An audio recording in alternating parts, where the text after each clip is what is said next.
Hello, my name is Stan Day and I listen to Fahrradio.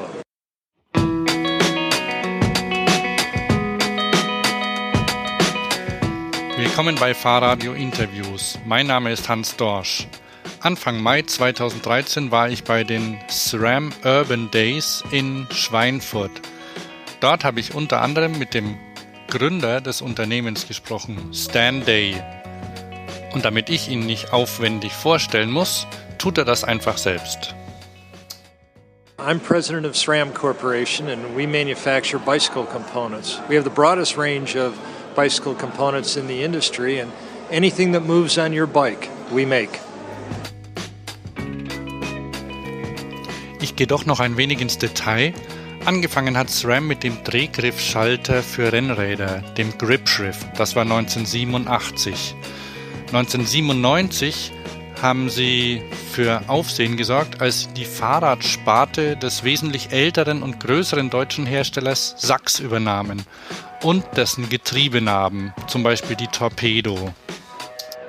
Zusätzlich zu den Getriebenarben stellt SRAM mittlerweile tatsächlich so gut wie alles her, was man braucht, um ein Fahrzeug anzutreiben und zu stoppen. Also Schaltungen, Bremsen, Tretlager, Naben und Elektroantriebe, Federgabeln und Räder. Wie hat das mit SRAM angefangen? We started SRAM back in 1987 with a single product. It was a twist shifter that went on the end of the handlebars for road bikes. That's how we got our company going. There were 6 of us in Chicago that swept out an old warehouse. And I had this very good business plan that we would make 100,000 systems the first year. But we missed that by just a little bit and we only made 800 pieces. Okay, das ist ein ganz schöner Unterschied. Wie bist du dann durch das erste Jahr gekommen?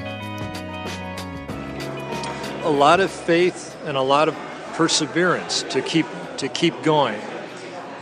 While we didn't sell a lot of product, a lot of the people that we showed our components to thought it was a very interesting way to shift gears. And that gave us the energy to keep going.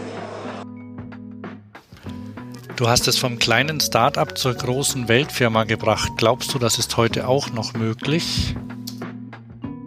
I really think there's a lot of opportunity for that.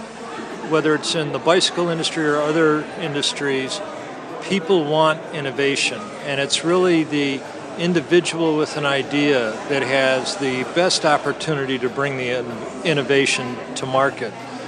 They can work the fastest, they can be the most creative. I think that it's unusual for a company to start with a single product such as we did and get to be a large company, although other companies do that. A good example is Apple. But along the way, there are other paths for people to create an innovation, to make a career. And for instance, along our path, we've acquired 6 companies. And some of those companies have been companies that have been started by an entrepreneur, by an innovator, and they built the company to a certain size, and that's fine with them, and they're looking for somebody to buy it, to make it a more of a global company and a larger company. And that's where a company such as our size can step in and pay that entrepreneur for the value that they've created and then take the company to a much larger scale.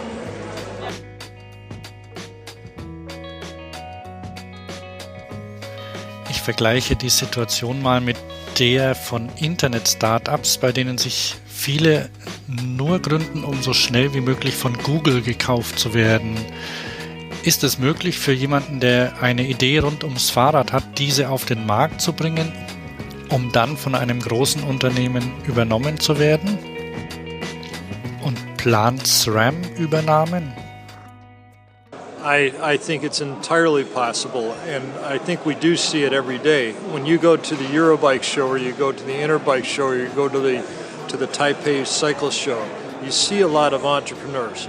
Many of them will fail, but some of them continue to grow their business, and they grow it themselves, or they grow it to a certain point, and then a larger company will buy them. I think there's a tremendous opportunity. What I do know is that the bicycling enthusiast wants to buy innovation, and it's the ideas that the that the individuals have that oftentimes are the greatest source of innovation that we see in the bicycle industry. Hast du in letzter Zeit gute Ideen bei anderen gesehen? We see a lot of good ideas by other people, and we talk to many people about licensing their technologies. We talk to them about things that our components can do that might fit with them better, or things that they can do to evolve their product lines that would fit with our products better. So we're in constant contact with a wide range of other companies in the industry on how to make things better.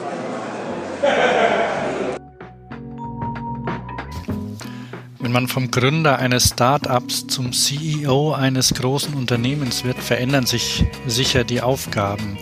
Was machst du den ganzen Tag? I think the biggest part that I've had in related to the product is helping create a culture within SRAM that empowers people with ideas and that encourages them to reach outside of our company to talk to other people with ideas. So I had an idea way back in 1987, but I no longer have the ideas that make the company go forward. But I've been a key part in creating a culture that empowers product development people to pursue their own ideas and to reach outside to look for ideas. What I do today is much more about preserving the culture. It's about assembling the strategy for the organization, and it's about dealing with paperwork and banks. Abgesehen von den letzten 2 Punkten klingt das sehr interessant. Du sprichst auch von Strategien. Was die Leute vom Fahrrad sehen, zurzeit ist meistens Sport, aber 70% ist Radfahren in der Stadt. Gibt es dafür Marketingstrategien?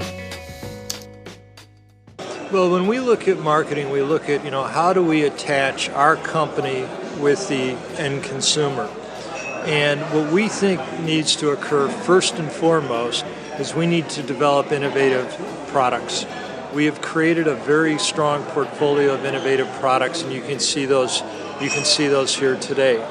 Our next task is to create the understanding and the trust with the dealers, because it's the dealers that are actually interfacing and selling the product to the consumers. So we're doing that as we invest in our dealer service direct and our dealer excitement programs. Another thing that we're doing to create the demand for the urban products is, and as we talked about today, we are committed to trying to improve the cycling infrastructure both in Europe and in the U.S. And we think that by creating safe places for people to ride, that will naturally help increase the urban cycling culture.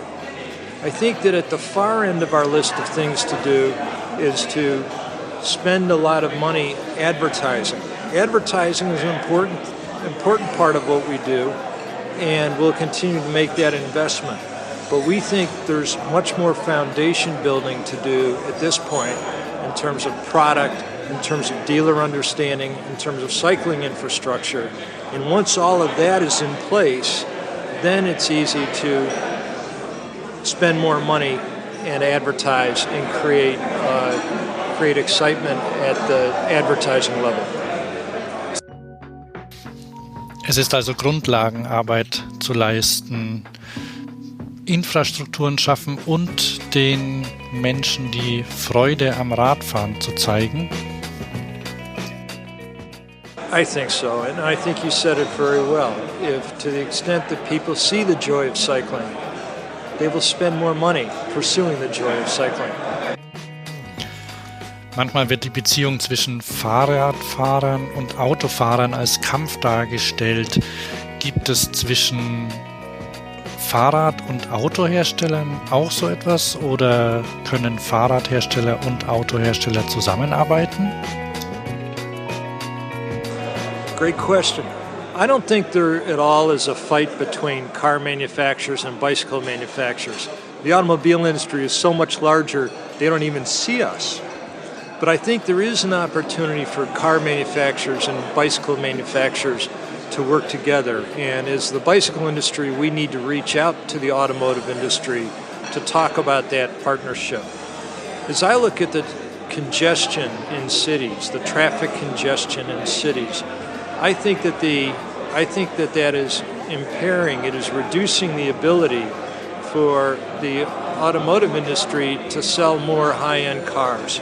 And if we could create a better balance between cycling and cars and walking and public transportation in cities, the least expensive of which is to create better cycling infrastructure, then I think the automotive companies would have an opportunity to sell more higher-end cars. And so I think there's a way that the bike industry can reach out and partner with the automotive industry to create better cycling infrastructure.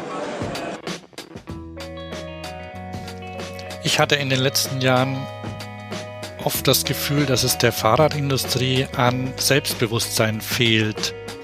Ändert sich das? Wird sie stärker?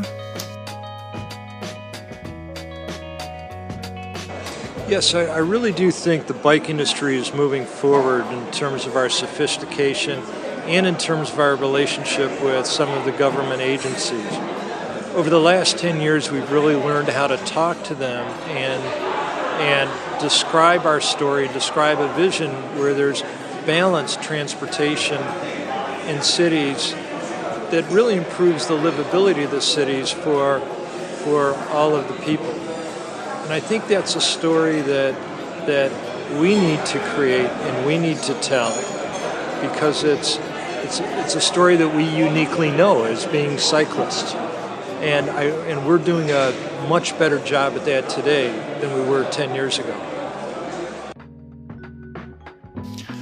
Auf einer persönlichen Ebene ist es so, dass viele überzeugte Radfahrer manchmal ein bisschen zu engagiert sind, wenn sie ihre Freunde vom Radfahren überzeugen wollen.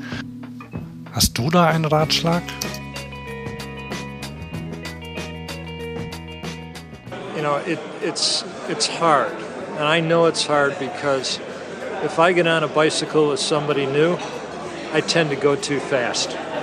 And I think that as we try to bring friends and inexperienced bicyclists into our sport and into the way that we commute to and from work, I think we have to have patience. And I think we have to move slowly and help them be comfortable on the bike. And I know that when I do that, I have to change my attitude. Glaubst du, Mieträder in Städten helfen dabei, mehr Leute aufs Rad zu bringen?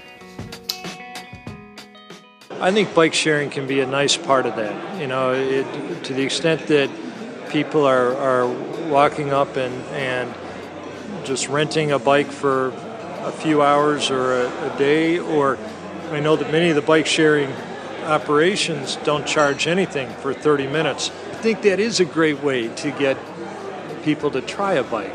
And, you know, we all know that those of us that have ridden a bike share bicycle, it's not the heaviest or easiest bike to ride. I'm sorry, it's not the lightest weight or easiest bike to ride. And when you ride it, you can get a smile on your face, and then you can have an aspiration to have your own bike. I think a bike share program is a very interesting way to get new entrants into the bicycle world. Ist das eine Aufgabe für Fahrradhersteller? Sind Hersteller an Verleihsystemen beteiligt? I think there are 3 or 4 really good ones. It's a very difficult thing to do because you need to integrate so many systems, and there's the bike part of it, there's the kiosk part of it, and then there's the service part of it to keep all the bikes working together. And it's a very difficult task, but I think there are 3 or 4 really good ones. Dann sage ich vielen Dank für das Gespräch. Okay, well, thank you very much, and thanks for being here, and thanks for being a great supporter of the bike industry.